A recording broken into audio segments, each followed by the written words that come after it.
So, good afternoon, everyone. Good afternoon. Today, I will be discussing the Roman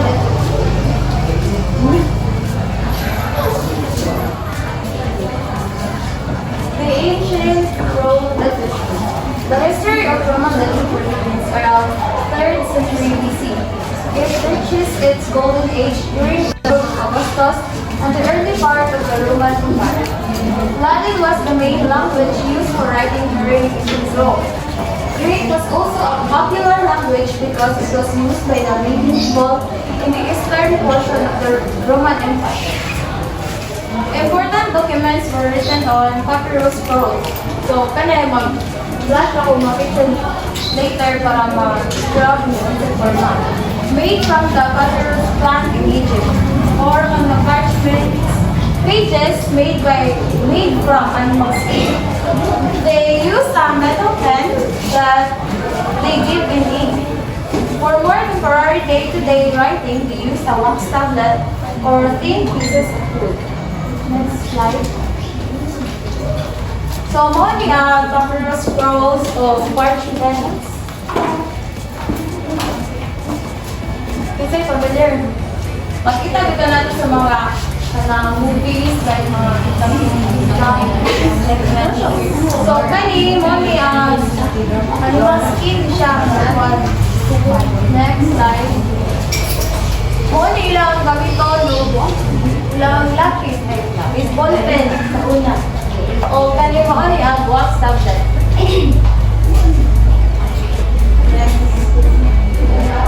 So there are 6 genres of Roman literature. First is the epic poetry. Epics are long poems about heroes and gods. They give meaning to history and show national pride. So kanang example ani is the Virgil's Aeneid tells the story of Aeneas, a Trojan hero who travels to Italy and becomes the ancestor of the Roman people. Next is the lyric poetry. These are short poems about personal feelings and daily life, like Marshall, sa diary. Pero pinagi siya sa poem. Agihang tapos is the Catullus Carmina and the Horace Odes, a collection of poems that explore the themes of love, desire, and relationship. The Horace Odes, poems that celebrate friendship, nature, and the enjoyment of life. Next is the satire. A Roman invention, satire is writing that makes fun of the human weakness, greed, or corruption, which is na-apply karon like due to many issues of corruption. So, there are 2 examples of satire, the juvenile satire, a collection of poems that critique the social and moral issues of Roman society, Moni Agmuan, and Horace satire, poems that use humor and irony to comment on Roman life and society. Next is the history and oratory. History was written to record Rome's past and give lessons for the future, while oratory or public speaking was important in politics and law. Yeah. There are 3 examples of history and oratory. One is the Lives ab Orbi Cordita, a history of Rome from its founding to the reign of Augustus. Next is the Tacitus Annals, a history of the Roman Empire from the death of Augustus to the reign of Nero. Next is the Cicero's Orations, a collection of speeches that showcase Cicero's rhetorical skills and provide insights into Roman politics and society. Next is the drama. Roman plays, mostly comedies, were written to entertain large crowds. They show funny situations about love, trickery, and greed. So we are so very familiar sa drama. Sa Rome, ancient Rome example is the Plato's Menacmi, a comedy that tells the story of 3 brothers and their misadventures.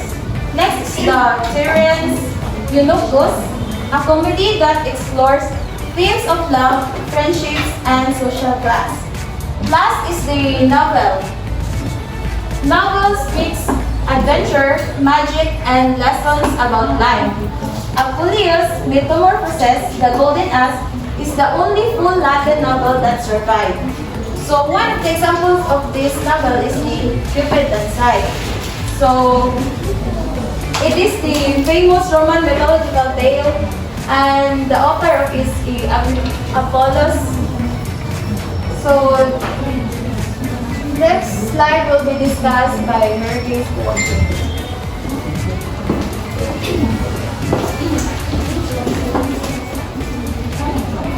Lucius Apuleius is the author of Cupid and Psyche.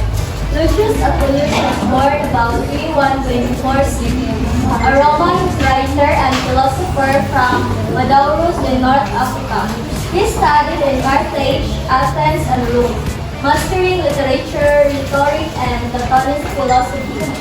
His most famous work is Metamorphoses, The Golden Ass, the only complete Latin novel that survived, where the tale of Cupid and Psyche is found.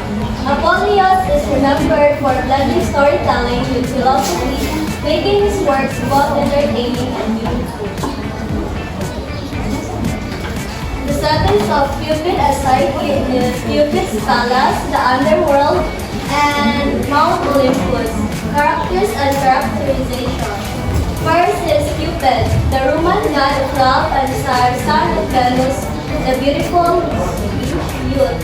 Psyche, the youngest daughter of a king and she known for her exceptional beauty. Next is Venus, the Roman goddess of love and beauty, also called Aphrodite in Greek, mother of Cupid. Zephyr, the sweetest and mildest of queens. Next is Apollo, the god of Greek prophecy and healing. Next is Charon, the ferryman. Cerberus, the three-headed dog, goddess that guards the underworld.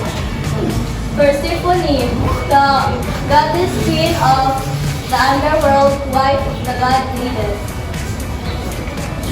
Ceres or Mercury, the goddess of agriculture, grain crops, fertility, and motherly relationships. Jupiter, Zeus, the god of the sky and ruler of the Olympian gods. King, father of Psyche, two sisters of Psyche.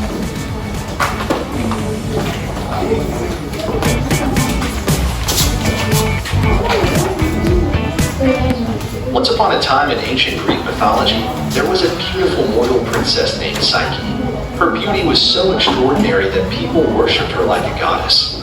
This made Aphrodite, the goddess of love and beauty, jealous because she feared people would worship Psyche instead of her.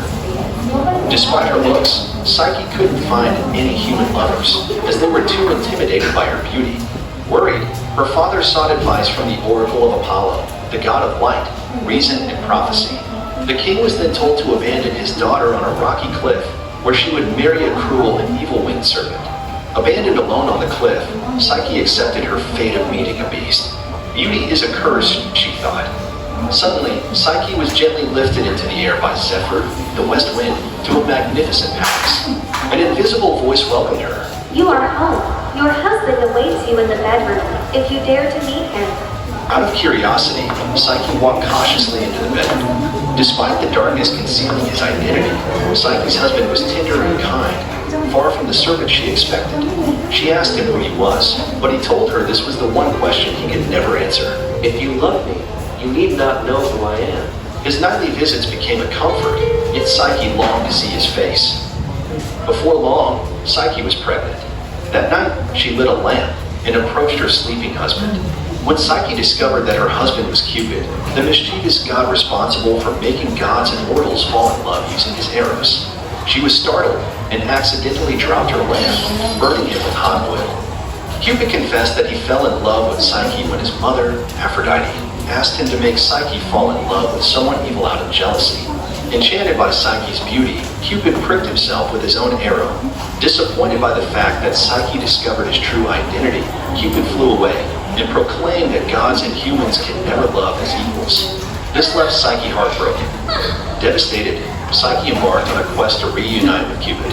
Aphrodite quickly intercepted her and imposed 3 daunting tasks, stating that she would only be reunited with Cupid if she completed all the tasks. First, Psyche was challenged to sort an enormous pile of mixed seeds overnight. With the kind assistance of a compassionate ant colony, she achieved this seemingly impossible task. Next, she was tasked with obtaining the fleece from a monstrous goldfish. A river god advised her to collect the fleece from the bush where it had shed, rather than confronting the sheep directly. This allowed Psyche to succeed once more. Finally, she was sent to the underworld to find Proserpina, the queen of the dead, and obtain a drop of her beauty in a box.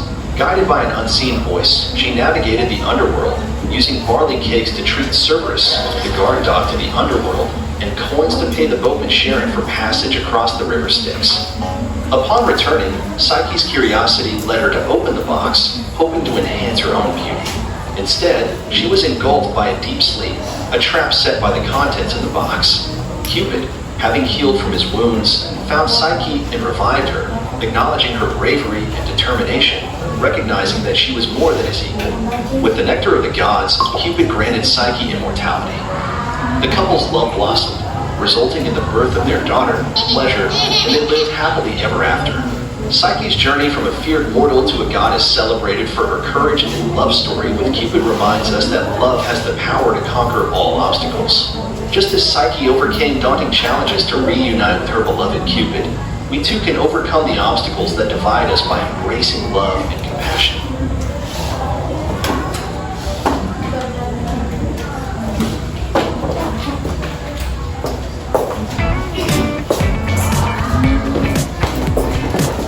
So the next topic is Indian literature. Indian literature has a rich and diverse background spanning thousands of years. It encompasses various languages, genres, and styles reflecting the country's cultural, philosophical, and historical heritage. In the ancient period of the Indian literature, one of the examples of it is the epic poetry, which consists of 2 India's greatest epics, the Mahabharata and Ramayana, which have shaped the country's cultural and philosophical identity. Indian literature boasts a rich and diverse heritage, which the Mahabharata being one of its most revered and influential works. The Indian Mahabharata is an ancient Sanskrit epic attributes to the sage Vyasa, tells the story of the Kurukshetra war between the Pandavas and Kauravas that symbolizes the eternal conflict between the good and evil. It comprises over 100,000 shlokas and it is one of the longest poems ever written and explores profound themes like duty, morality, and nature of reality. The Mahabharata boasts of vast array of characters, each with their own distinct personalities, motivation, and conflicts. This epic explores profound philosophical themes including the nature of reality, duty, and the consequences of one's action. The concept of dharma or duty, morality, and righteousness is the central of the Mahabharata. And the epic highlights the complexities of human nature including strength, weaknesses, and flaw. The Mahabharata teaches that every action has consequences, so people should make wise and responsible choices.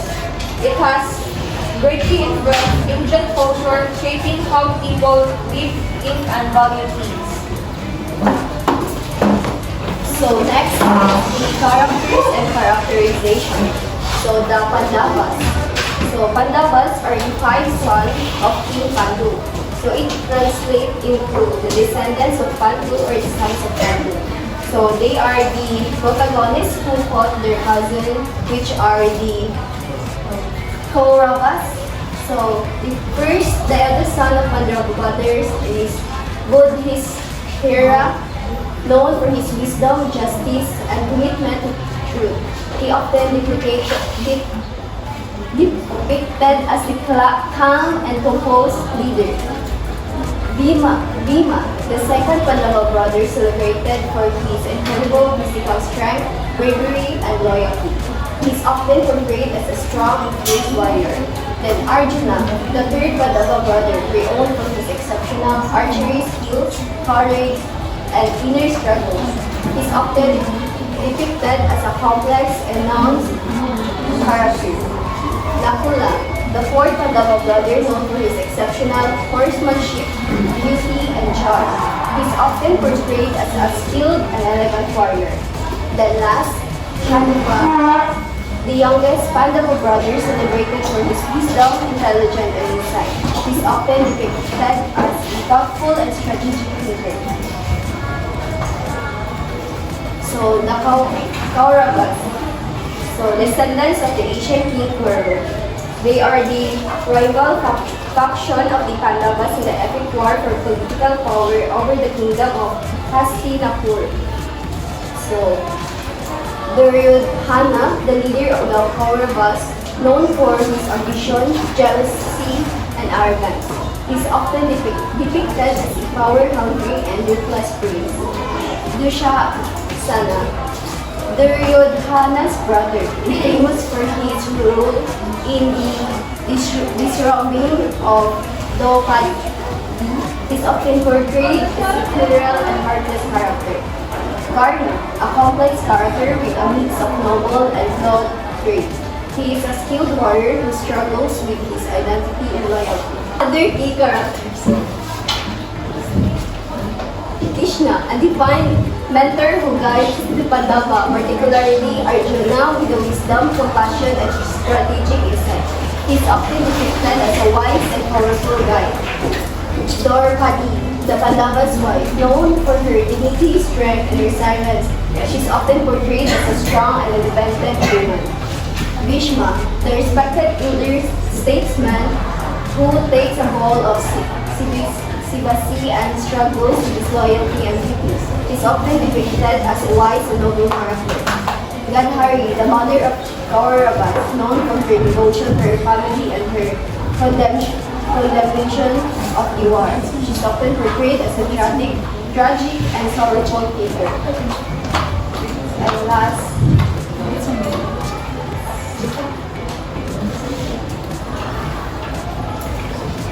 welcome to today's video about Mahabharata. The Mahabharata is one of the two major Sanskrit epics of ancient India, along with the Ramayana. The Mahabharata tells the story of a royal family's struggle for the throne of Hastinapura, a kingdom in ancient India. The story is set in a period of great political and social upheaval, and its themes explore issues of morality, ethics, justice, and the meaning of life. The story of the Mahabharata starts with King Shantanu, who fell in love with a beautiful woman named Ganga. When he asked her to marry him, she agreed on one condition, that he would not ask any questions about her actions. King Shantanu agreed to her condition and they had a son, Vishnu. However, when King Shantanu learned that Ganga was drowning their newborn children, he could not keep his promise and asked her why she was doing this. Ganga revealed that she was actually a river goddess and that their children were not meant to live in the mortal world. King Shantanu was heartbroken, but Vishnu grew up to be a great warrior and eventually became the ruler of Hastinapura. Years later, King Pandu, the son of Vishnu's brother, became the ruler of Hastinapura. However, King Pandu was cursed by a sage and could not have children. His wife, Queen Kunti, had the power to summon gods and have children with them. With the help of the god Dharma, King Pandu had 5 sons, Yudhishthira, Bhima, Arjuna, Nakula, and Sahadeva, who became known as the Pandavas. The Pandavas and their cousins, the Kauravas, the sons of King Pandu's brother Dhritarashtra, grew up together and became great warriors. However, as they grew older, tensions between the Pandavas and Kauravas began to rise. The Kauravas, led by the eldest son Duryodhana, felt threatened by the Pandavas and began to plot against them. Eventually, the tensions between the Pandavas and Kauravas erupted into a great war, known as the Kurukshetra War. The Kurukshetra War is the central event of the Mahabharata and lasted for 18 days. It was fought between the Pandavas and the Kauravas, 2 branches of the Kuru dynasty, over the throne of Hastinapura. The war was sparked by the growing tensions between the Pandavas and Kauravas, which were fueled by the ambitions of the Kaurava prince Duryodhana. Duryodhana was jealous of the Pandavas and felt that they were a threat to his own claim to the throne. He repeatedly attempted to cheat them out of their rightful inheritance and even attempted to kill them. The Pandavas, led by Yudhishthira, eventually decided that they could no longer tolerate the injustices inflicted upon them by the Kauravas. They sought the help of Lord Krishna, who agreed to be their charioteer and advisor in the coming war. The Kurukshetra war was fought on a massive scale, with armies numbering in the hundreds of thousands. The Pandavas and Kauravas were joined by a number of powerful allies, each with their own motivations for participating in the war. The first 10 days of the war were dominated by Bhishma, the commander of the Kaurava army. Despite his great strength, Bhishma was unable to defeat the Pandavas and suffered a series of setbacks. On the 10th day of the war, Bhishma was finally brought down by the Pandava prince Arjuna. The next 5 days of the war were characterized by a series of one-on-one duels between the warriors of both sides. Many great warriors were killed on both sides, including Drona, the Kauravas' military advisor, and Karna, one of the greatest warriors in all of India. On the 16th day of the war, the Pandavas captured the Kaurava stronghold, but the Kauravas managed to regroup and launch a counterattack. The final 2 days of the war were intense and brutal, with heavy casualties on both sides. In the end, the Pandavas emerged victorious, but at great cost. The Kurukshetra war was one of the bloodiest battles in ancient Indian history, with countless lives lost on both sides. The aftermath of the Kurukshetra war had far-reaching consequences. The Pandavas emerged as the rulers of Hastinapura, but their victory was bittersweet. The war had taken a heavy toll on them, both physically and emotionally. The great warriors who had fought in the war were left with memories that would haunt them for the rest of their lives. One of the central themes of the Mahabharata is the struggle between Dharma, righteousness, and Adharma, unrighteousness. The Pandavas, despite their many flaws, embody Dharma, while the Kauravas embody Adharma. The story of the Mahabharata raises important questions about what is right and wrong, and how people should act in the face of adversity. The Mahabharata also explores the idea of fate and predestination. The Pandavas and Kauravas are said to be reincarnations of gods and demons, and their struggle is seen as part of a cosmic battle between good and evil.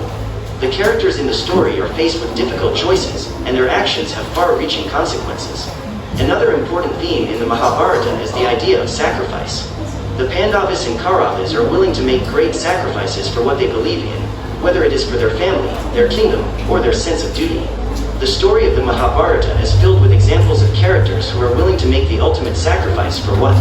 That concludes our video on Mahabharata, which continues to captivate audiences even today and remains one of the greatest epics of all time. Thank you for watching, and we do hope that you enjoyed. Please leave a like and subscribe for more great content.